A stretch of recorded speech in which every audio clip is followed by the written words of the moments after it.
What I'm about to reveal will send shockwaves through the entire cricket world. Cricket Australia has just made the most controversial decision of the year, and trust me, nobody saw this coming. Pat Cummins and Josh Hazelwood, both carrying serious injuries, have been named in Australia's T20 World Cup squad. Yes, you heard that right.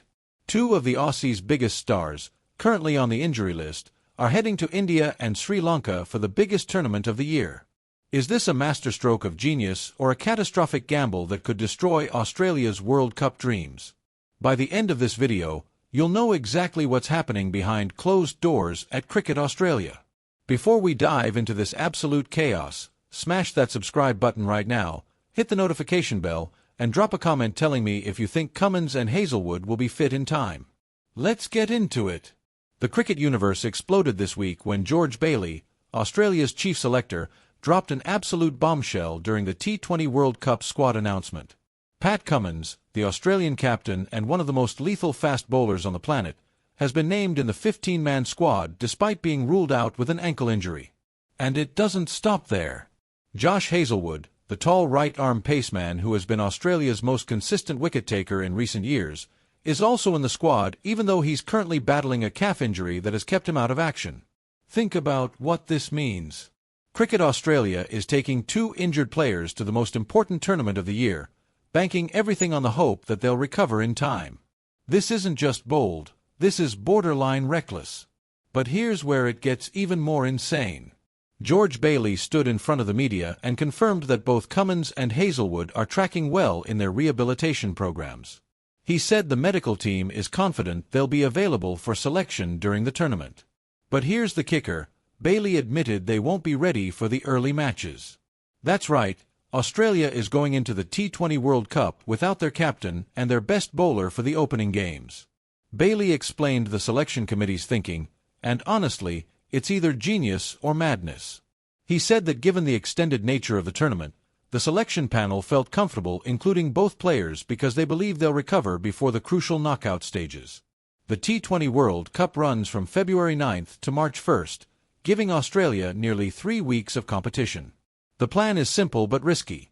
Start the tournament with replacement players, ease Cummins and Hazlewood back during the group stages, and have them firing on all cylinders when the pressure really hits in the semifinals and final. If you think this is the craziest selection decision you've ever heard, smash that like button right now and let me know in the comments if you'd take this risk. But wait, there's more. The injury crisis doesn't stop with Cummins and Hazlewood.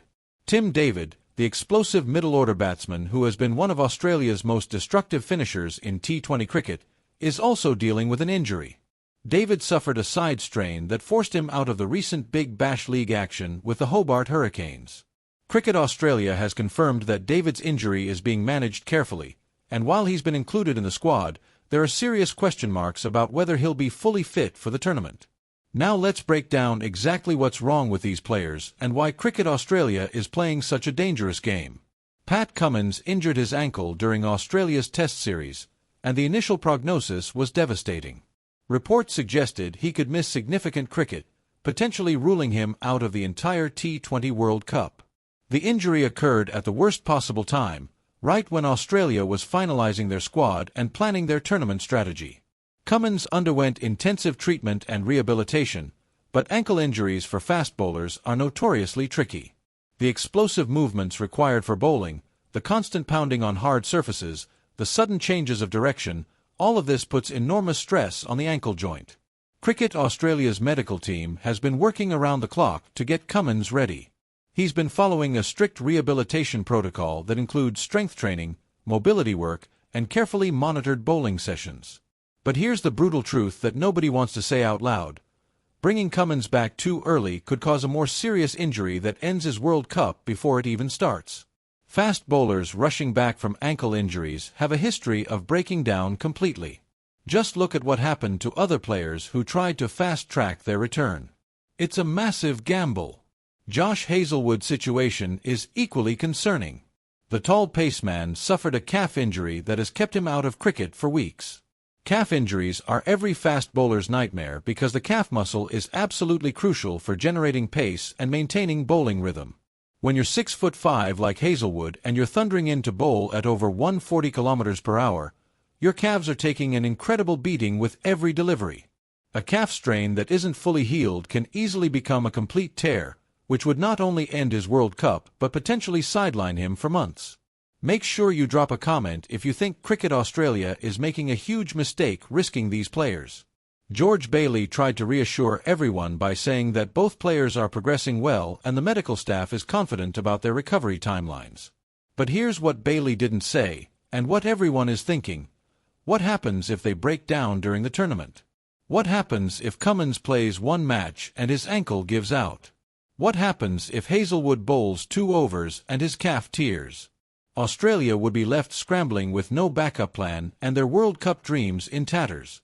Tim David's side strain adds another layer of complexity to this injury nightmare.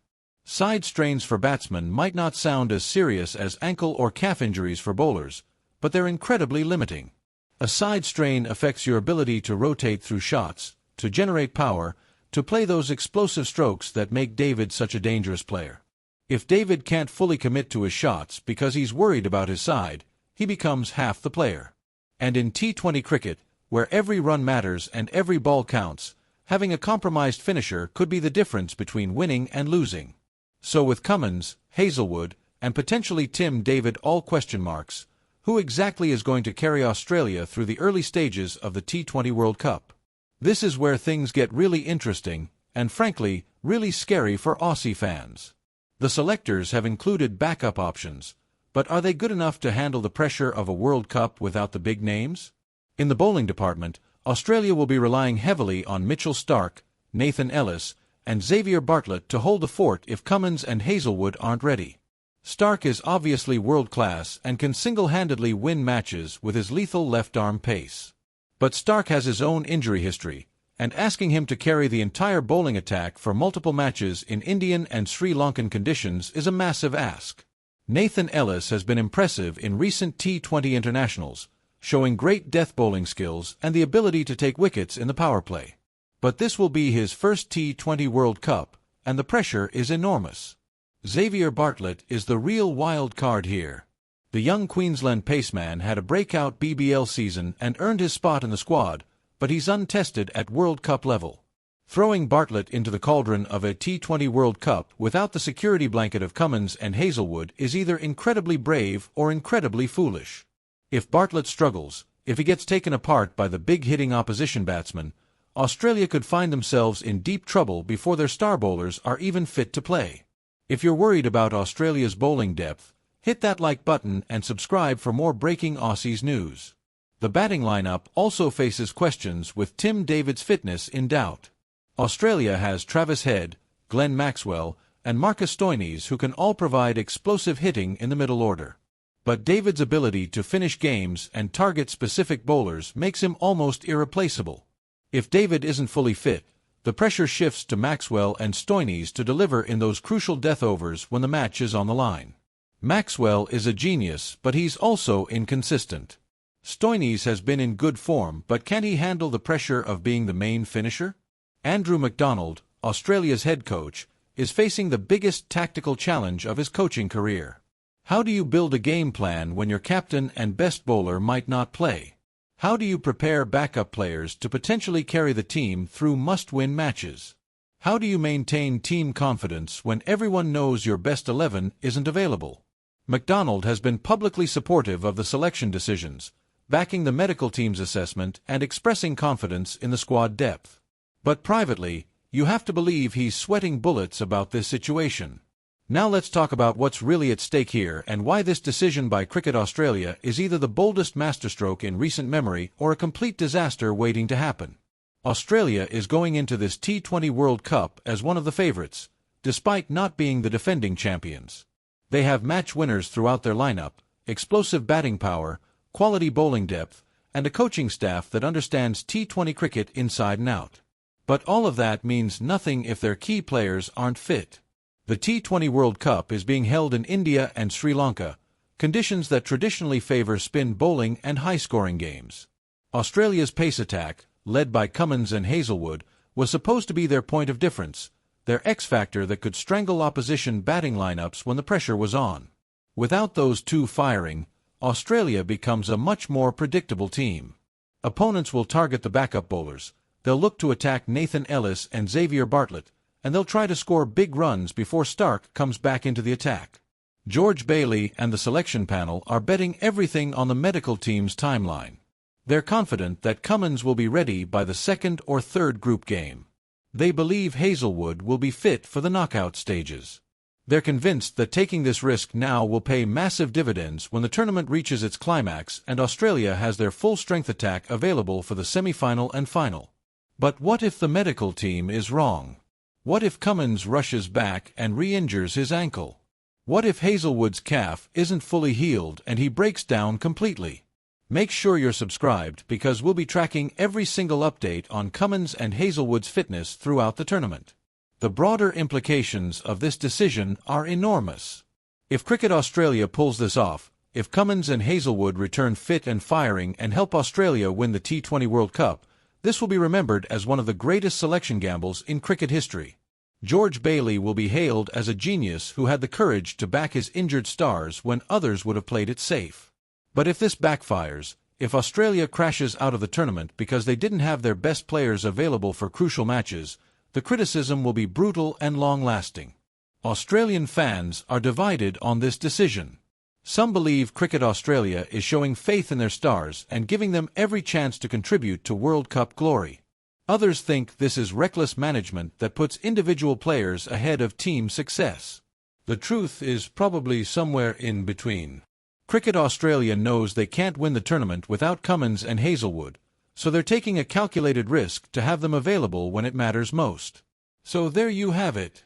Pat Cummins and Josh Hazelwood named in Australia's T20 World Cup squad despite serious injury concerns, Tim David also battling fitness issues, and Cricket Australia taking the biggest gamble in recent tournament history. This is either genius-level selection planning or a disaster waiting to explode. If this story blew your mind, smash that like button, subscribe for daily Aussies cricket updates, and drop a comment telling me if you think Cummins and Hazlewood will be fit in time. Are you confident in Cricket Australia's gamble, or do you think they should have picked fully fit players? Let me know. The T20 World Cup starts in just weeks, and we'll be covering every single development right here.